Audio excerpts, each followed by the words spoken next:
like a Hellcat.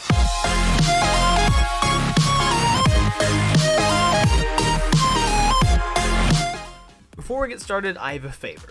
If you enjoy my content and want to see me continue to improve in both quality and size, please check out my Patreon linked in the description. Any amount helps and it is greatly appreciated. There are so many rewards for each level of donation, so go check it out. Now back to the video. Hey guys, this is EmeraldAvengerG. Since I have gone through the bulk of my Reworking Overwatch series, I have decided to start visiting Rainbow Six Siege with this series of reworks. For today's episode, I want to take a look at Dokkaebi and Glaz, each for a number of reasons. When I was originally planning this video, I wanted to take a look at Spetsnaz, and look at Lord Tachanka himself, as well as Glaz, Fuse, and Kapkan, but mainly Tachanka and Glaz. But since Siege has already revealed their plans to rework him, I've decided to make a change. So we'll quickly gloss over my suggestion first, for it is quite an interesting change. Like the official rework, I want to make his primary weapon the turret, but unlike the official rework, I wouldn't give him a grenade launcher.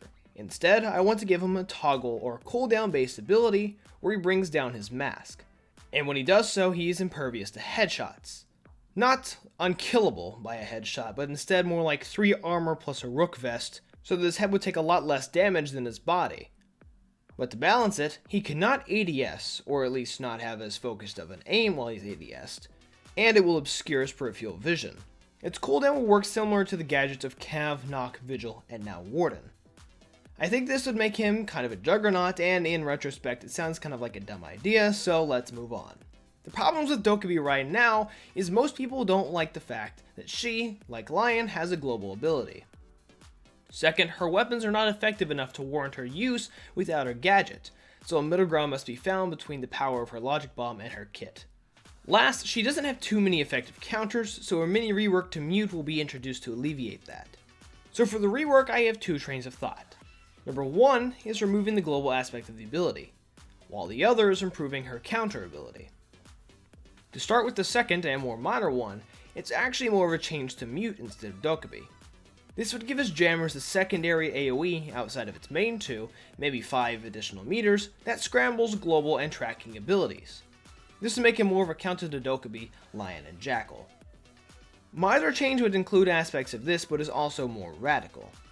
In order to remove the global aspect of Logic Bomb, Dokkaebi would have to gain an AoE in which the effect remains. I'd say maybe 12 meters or smaller, so she doesn't have to entirely expose herself, but must also be close enough to be potentially acted upon whenever she tries to gain intel.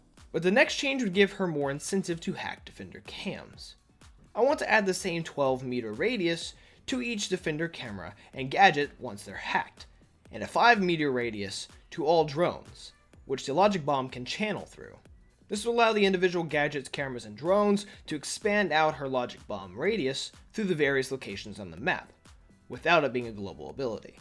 This, however, would still have the changes to mute to block out some of this utility, but instead of an extension to his AoE, it would still be his base AoE, so as to not remove so much power from logic bomb.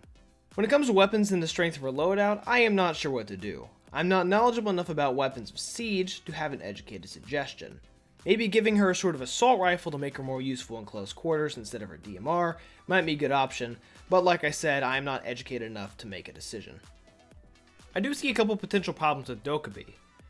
One is that the logic bomb could have a higher power than you could expect, with the gadgets being spread through the entire map as well as drones, making it unavoidable.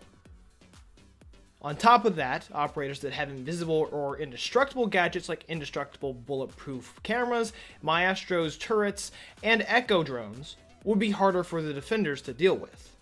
But outside of very specific and nitpicky situations, I don't see a problem. Now let's move on to Glaz. His main issue is that his utility is very frag focused, and hardly provides any team utility. He is also a sniper, and his utility and playstyle require him to keep some distance between he and his opponent, also taken away from team play. Once again, I have 2 trains of thought through this rework, both introducing similar mechanics, but each have their own uses, upsides, and downfalls. With the first and least radical option, I want to turn Glaz into a support. To do this, I suggest giving his thermal sights a map-wide highlight capability. If a defender is being highlighted on his scope, all allies are able to see these highlights. This would turn him into a tracker support, similar to Jackal. There could even be an additional change to his sights that makes him work more like Jackal, where he has a scan, which would target all enemies within his thermal sight and highlight them for a set duration, maybe 5 or 6 seconds. Although I feel like this makes him too much like Jackal, so just relying on line of sight may be a better option. The second option I came up with would make activating thermal scope similar in design to changing the magnification on Callie's rifle instead of the button used for the gadget, so it would work more like a magnification change instead of an actual gadget. Under this system, the scope would retain its normal utility, but I want to turn him into an intel support, similar to Twitch. I want to give him a radar drone. This drone will work similar to Twitch's drone in the way that it cannot jump. However, it can both scan like normal, but also send out a radar pulse while in use with the attack button. This pulse would be a detection wave in a 6-meter radius. It does not identify operators, but it can go through soft walls, ceilings, floors, and barricades. It has a secondary use too. While being used, the pulse has a 2-second cooldown, but while idle, the drone will pulse once every 5 to 7 seconds, probably with a little less range. This would allow him to set up and hide the drone, and use it as sort of a proximity sensor, being able to detect when the enemies reach a certain area of the map, automatically, without him having to divert his attention and go on cams. With this second option, I think he could still be able to highlight enemies with his thermal sights for his allies. However, with either a shorter max range, or a red dot highlight, like Lion instead. This red dot highlight would most likely also carry over to the radar pulse. I do see a few potential problems with this rework, however. One is that it works very much like a global Jackal ability, at least his thermal sights, and that might cause complaint about his utility. But overall, I don't think it's strong enough to warrant too much of that kind of backlash, though it might be really powerful at lower ranks. So to recap, Dokkaebi is receiving a reduction in her Logic Bomb range, from global to 10 to 12 meters. Logic Bomb can now channel through drones within a 5 to 7 meter radius, and hack defender cams within a 10-meter radius. Some minor adjustments to her loadout may be required to keep balance. Glaz is receiving a line-of-sight based detection/scouting passive to his thermal scope, which now functions as an alternative zoom level instead of his gadget. His drones are being upgraded to be sonar drones. His drones are being upgraded into sonar drones, possibly by the intervention of Mira, which can do a sonar pulse on command, which will detect enemies, even through soft walls and barricades, up to 6 meters. It can also achieve this function on its own while not being used once every 5 to 7 seconds. Both versions of this pulse red dot indicate enemies similar to Lion's EE1D instead of actually highlighting or detecting or identifying them. So what do you guys think about these reworks? Do you agree with them? Do you disagree with them? Do you think they're stupid ideas? Do you think they're good ideas? Do you think they're in the right direction but need work? Do you think they're too far in the right direction or wrong direction and need to be toned back a little bit? Feel free to let me know in the comment section down below. And as always, thank you all for watching. Please like, comment, and subscribe for more content and more videos in the series. Please leave suggestions of what heroes and operators you think I should focus on in future videos. As always, once again, thank you all for watching.